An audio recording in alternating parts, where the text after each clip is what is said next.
ahli waris almarhum Jenderal Besar TNI Haji Muhammad Soeharto, tokoh dari Provinsi Jawa Tengah.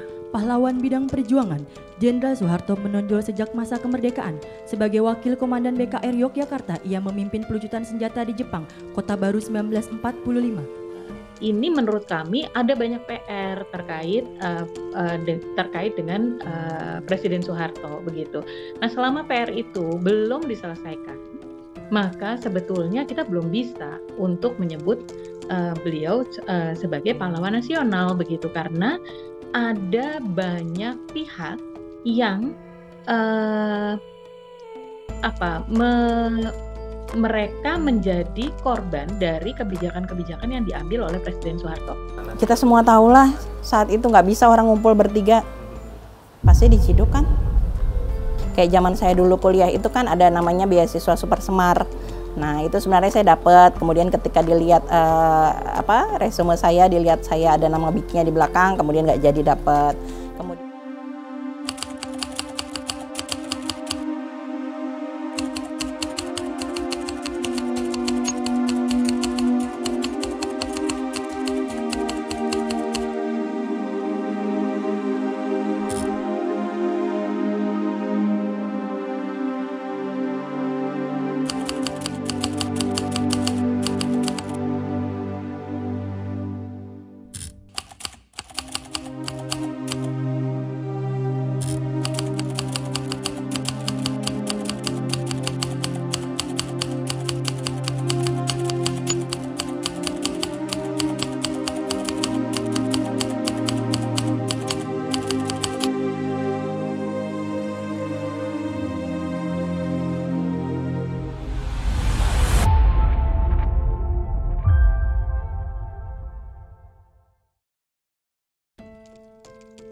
Amir Biki adalah seorang aktivis Islam dan juga tokoh masyarakat Tanjung Priok yang gugur dalam tragedi berdarah yang dikenal dengan peristiwa Tanjung Priok.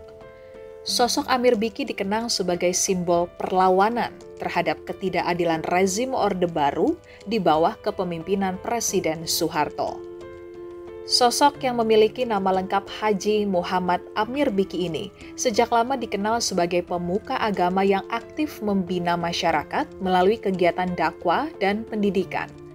Pada 12 September 1984, terjadi demonstrasi besar-besaran di Tanjung Priok yang berujung pada bentrokan antara warga dan aparat militer.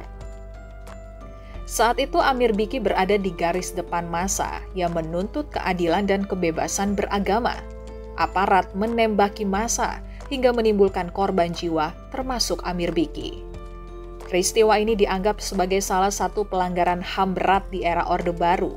Pemerintah secara resmi merilis korban tewas sebanyak 24 orang, sementara yang luka-luka sebanyak 55 orang. Namun, hasil investigasi Solidaritas Nasional atas peristiwa Tanjung Priok atau Sontak berkata lain, korban tewas bahkan mencapai 400 orang. Pada tahun 2001, Pengadilan HAM ad hoc tingkat pertama memutus bersalah 12 terdakwa pelaku pelanggar HAM, sekaligus memerintahkan negara untuk memberikan ganti rugi kepada korban dalam bentuk kompensasi, restitusi, dan rehabilitasi. Namun para terdakwa melakukan upaya hukum banding ke pengadilan tinggi dan berhasil lolos dari jeratan hukum pidana karena diputus bebas oleh pengadilan. Almarhum itu kan dulu adalah salah satu tokoh di Tanjung Priok ya. Jadi di Priok ini kan multi etnis. Terus jadi banyak sekali kalau misalnya ada masalah suku A ribut sama suku B datangnya ke sini, atau ada masalah apapun lah gitu ke sini. Jadi memang salah satu tokoh di Tanjung Priok.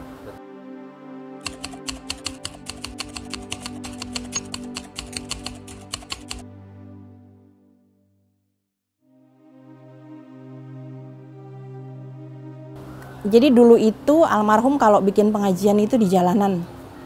Ngajinya itu jalanan, digelar karpet merah sepanjang jalan. Terus sound systemnya, amplifiernya tuh yang segede-gede lemari kayak gitu Mas gitu. Nah mungkin saat itu dianggap seseorang yang berbahaya ya. Zaman itu kan jangankan mau ngumpulin orang ratusan kayak gitu, 3-5 ngomong agak ini sedikit aja ciduk kan gitu modelnya. Gitu mungkin itu, tapi kemudian yang terjadi salah satu pemicunya adalah saat itu kan ada pamflet mengenai pengajian malam 12 September itu di masjid, di Musola As'ada. Nah, ada salah satu babinsa yang datang ke sana menyiram pakai air got, jadi air buangan. Kemudian dia juga masuk ke musola pakai sepatu. Gitu.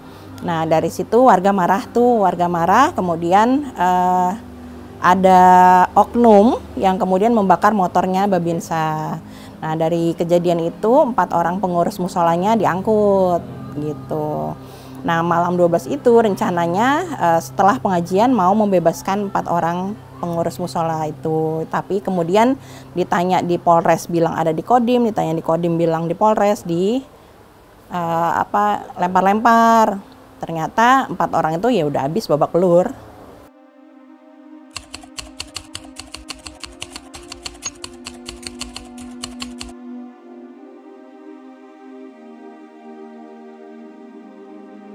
Iya, karena kan keluarganya udah datang ke sini, terus warga sekitar juga datang minta untuk dibebaskan gitu.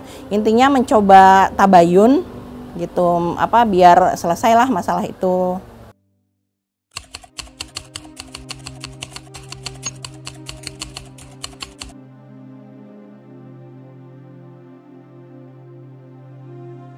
Oh, saya masih kecil, saya 6 tahun waktu itu kelas 2 SD.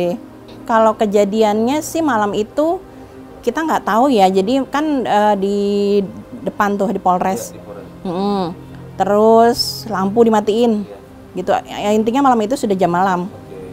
Nah, yang mengabarkan bahwa almarhum papa nggak ada tuh Pak Edi Nalapraya. Beliau yang telepon ke ibu saya.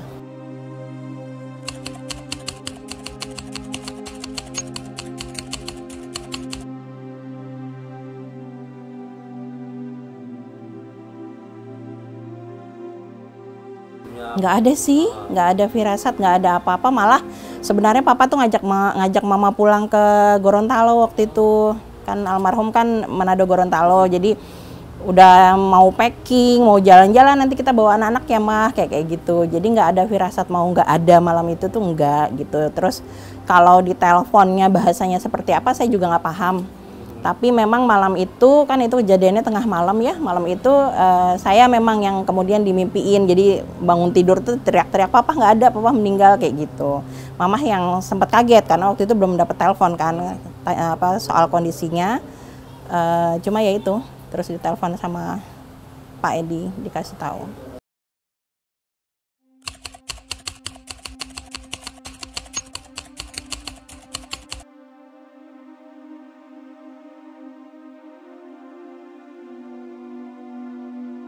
Yang jelas nggak terima dong gitu loh, karena memang bukan seperti itu beliau gitu loh. Dan jadi beliau itu selain tokoh masyarakat juga salah seorang yang giroh Islamnya tuh kuat banget. Beliau ada bangun masjid, kemudian beliau juga punya namanya Muzakaratul Ulama. Jadi itu wadah yang diniatkan untuk mengumpulkan ulama-ulama se-Jawa Bali saat itu. Udah sempat 2 kali yang kalau setahu saya ya mengadakan pertemuan di masjidnya almarhum di Tipar Cakung. Jadi enggak lah. Tapi memang kemudian itu yang dibentuk sama pemerintah saat itu ya.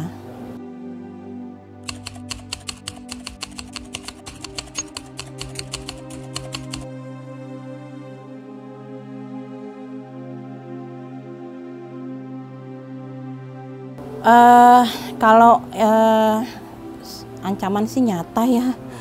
Kalau mama dulu kan bidan, jadi pasien itu tidak boleh masuk ke sini, udah di depan tuh udah dicegat, jadi sama ABRI tuh dikawal mau masuk ke sini. Kemudian itu berlangsung lama sekali, saya pikir mungkin beberapa tahun gitu. Kemudian kalau teror-teror biasalah, buang-buang bangkai binatang di depan rumah, kemudian yang orang perawakannya tinggi, besar, bawa senjata ke sini minta detensi, padahal kan mama kan bidan. Jadi nolong ibu-ibu melahirkan seperti itu, tapi dia laki-laki datang ke sini minta detensi, senapannya ditaruh di atas meja seperti itu.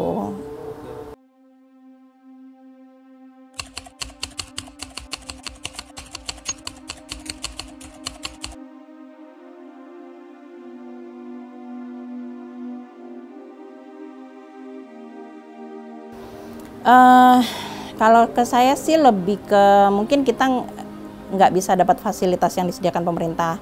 Kayak zaman saya dulu kuliah itu kan ada namanya beasiswa Super Semar. Nah itu sebenarnya saya dapat. Kemudian ketika dilihat resume saya, dilihat saya ada nama BIK-nya di belakang, kemudian nggak jadi dapat. Kemudian saya juga pernah waktu itu melamar di Kemenhukam kalau sekarang. Dulu menterinya Yusril. Jadi itu benar-benar yang dokumen saya dipisahkan di depan mata, seperti itu gitu.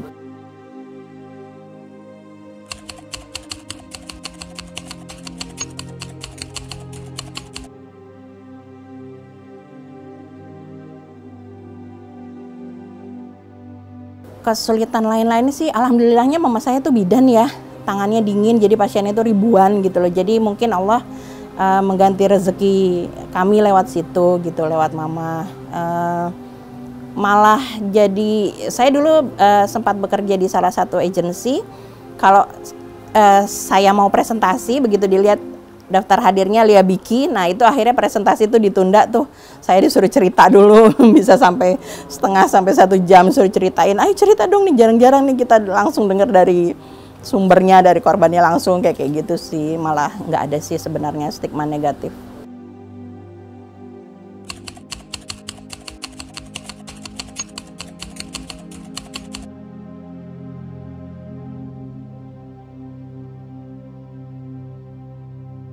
Nggak ada ya? Nggak ada. Nggak ada sama sekali pengetahuan. Nggak ada. Sampai keturunan-keturunan yang kita tahu kan saat itu memang presidennya kan Soeharto ya. Mungkin anak-anaknya mungkin yang datang untuk nggak ada.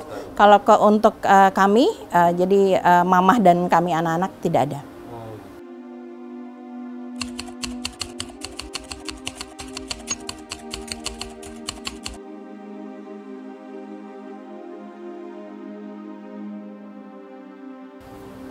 Saya kan nggak kenal ya. Jadi nggak pengen. Kediktatorannya mungkin ibu tahu atau gimana? Kita semua tahu lah, saat itu nggak bisa orang ngumpul bertiga, pasti diciduk kan. Siap. Nah, ini mungkin pertanyaan pamungkas terakhir. Kita tahu kemarin Presiden Prabowo menyematkan gelar pahlawan nasional kepada Soeharto. Mungkin ibu ada tanggapan nggak terkait dengan hal itu? Masih tidak berkomentar terkait? Enggak. Mohon maaf, terima kasih. Download Tribun X sekarang, menghadirkan lokal menjadi Indonesia.